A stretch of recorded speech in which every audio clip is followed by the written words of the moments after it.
নমস্কাৰ। আজি অসমৰ ভূগোলৰ ২০ নম্বৰ খণ্ডৰ প্ৰথম প্ৰশ্নটো হৈছে বিখ্যাত মহামৃত্যুঞ্জয় মন্দিৰ অসমৰ ক'ত অৱস্থিত? ইয়াতে 4টা অপশ্যন দিয়া আছে। এ দিয়া আছে নগাঁও, বি দিয়া আছে তিনিচুকীয়া, চি দিয়া আছে উত্তৰ কাছাৰ আৰু ডি দিয়া আছে কাৰ্বি আংলং। এই 4টাৰ ভিতৰত শুদ্ধ উত্তৰ কোনটো হ'ব? ইয়াতে শুদ্ধ উত্তৰটো হ'ব অপশ্যন এ নগাঁও। বিখ্যাত মহামৃত্যুঞ্জয় মন্দিৰ অসমৰ নগাঁৱত অৱস্থিত। ঐতিহাসিক নীল দেৱালয় অসমৰ ক'ত অৱস্থিত? ইয়াতে 4টা অপশ্যন দিয়া আছে। এ দিয়া আছে শিৱসাগৰ, বি দিয়া আছে ধেমাজি, চি দিয়া আছে ডিব্ৰুগড়, ডি দিয়া আছে লখিমপুৰ। এই 4টাৰ ভিতৰত শুদ্ধ উত্তৰ কোনটো হ'ব? ইয়াত শুদ্ধ উত্তৰটো হ'ব অপশ্যন ডি লখিমপুৰ। ঐতিহাসিক নীল দেৱালয় অসমৰ লখিমপুৰত অৱস্থিত।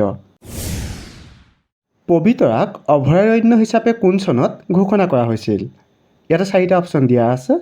এ দিয়া আছে 1981 চনত, বি দিয়া আছে 1987 চনত, চি দিয়া আছে 1990 আৰু ডি দিয়া আছে 1997 চনত।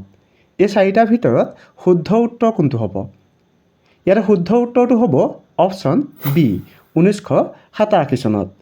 পবিতৰাক 1987 চনত অভয়াৰণ্য হিচাপে ঘোষণা কৰা হৈছিল। ঐতিহাসিক পঞ্চানন দেৱালয় অসমৰ ক'ত অৱস্থিত? ইয়াতে 4টা অপশ্যন দিয়া আছে। এ দিয়া আছে শোণিতপুৰ, বি দিয়া আছে গোলাঘাট, চি দিয়া আছে লখিমপুৰ, ডি দিয়া আছে যোৰহাট। এই 4টাৰ ভিতৰত শুদ্ধ উত্তৰ কোনটো হ'ব? ইয়াতে শুদ্ধ উত্তৰটো হ'ব অপশ্যন চি লখিমপুৰ। ঐতিহাসিক পঞ্চানন দেৱালয় অসমৰ লখিমপুৰত অৱস্থিত। অসমৰ কোনখন ৰাষ্ট্ৰীয় উদ্যানক মিনি কাজিৰঙা বুলি কোৱা হয়? ইয়াত 4টা অপশ্যন দিয়া আছে। এ দিয়া আছে ওৰাং, বি দিয়া আছে মানাহ, চি দিয়া আছে ৰায়মনা আৰু ডি দিয়া আছে ডিব্ৰু-চৈখোৱা। এই 4টাৰ ভিতৰত শুদ্ধ উত্তৰ কোনটো হ'ব? ইয়াতে শুদ্ধ উত্তৰটো হ'ব অপশ্যন এ ওৰাং। অসমৰ ওৰাং ৰাষ্ট্ৰীয় উদ্যানক মিনি কাজিৰঙা বুলি কোৱা হয়। পবা সংৰক্ষিত বনাঞ্চল অসমৰ ক'ত অৱস্থিত? ইয়াতে 4টা অপশ্যন দিয়া আছে। এ দিয়া আছে চিলাপথাৰ, বি দিয়া আছে গোগামুখ, চি দিয়া আছে চিমেণ্ট চাপৰি আৰু ডি দিয়া আছে জোনাই। এই 4টাৰ ভিতৰত শুদ্ধ উত্তৰ কোনটো হ'ব? ইয়াতে শুদ্ধ উত্তৰটো হ'ব অপশ্যন ডি জোনাই। পবা সংৰক্ষিত বনাঞ্চল জোনাইত অৱস্থিত। বুৰঞ্জী প্ৰসিদ্ধ শ্ৰী শ্ৰী বাসুদেৱ থান অসমৰ ক'ত অৱস্থিত? ইয়াতে 4টা অপশ্যন দিয়া আছে। এ দিয়া আছে জাগিৰোড, বি দিয়া আছে ঢকুৱাখানা, চি দিয়া আছে যোগীঘোপা আৰু ডি দিয়া আছে জয়সাগৰ। এই 4টাৰ ভিতৰত শুদ্ধ উত্তৰ কোনটো হ'ব? ইয়াতে শুদ্ধ উত্তৰটো হ'ব অপশ্যন বি ঢকুৱাখানা। বুৰঞ্জী প্ৰসিদ্ধ শ্ৰী শ্ৰী বাসুদেৱ থান অসমৰ ঢকুৱাখানাত অৱস্থিত। ঐতিহাসিক কামাখ্যা মন্দিৰটো কোনখন পাহাৰত অৱস্থিত? ইয়াতে 4টা অপশ্যন দিয়া আছে।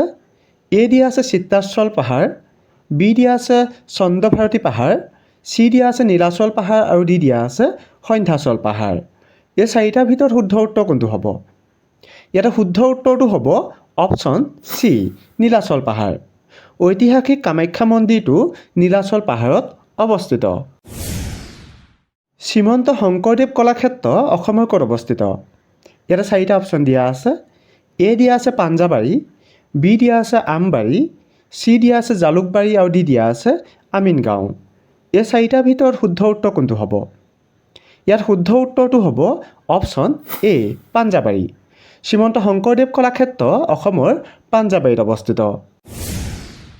চম্পাৱতী জলপ্ৰপাত অসমৰ ক'ত অৱস্থিত? ইয়াতে 4টা অপশ্যন দিয়া আছে। এ দিয়া আছে নলবাৰী, বি দিয়া আছে নগাঁও, চি দিয়া আছে কামৰূপ আৰু ডি দিয়া আছে গোৱালপাৰা। এই 4টাৰ ভিতৰত শুদ্ধ উত্তৰ কোনটো হ'ব? ইয়াত শুদ্ধ উত্তৰটো হ'ব অপশ্যন বি নগাঁও।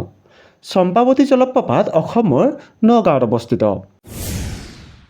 এইটো খণ্ডত আপোনালোকলৈ আগবঢ়োৱা প্ৰশ্নটো হৈছে বঙাইগাঁও তেল শোধনাগাৰ বৰ্তমান অসমৰ কোনখন প্ৰশাসনিক জিলাত অৱস্থিত?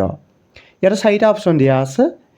এ দিয়া আছে চিৰাং, বি দিয়া আছে দৰং, চি দিয়া আছে বৰপেটা আৰু ডি দিয়া আছে মৰিগাঁও। এই 4টাৰ ভিতৰত শুদ্ধ উত্তৰ কোনটো হ'ব আপোনালোকে কমেণ্ট কৰি জনাব।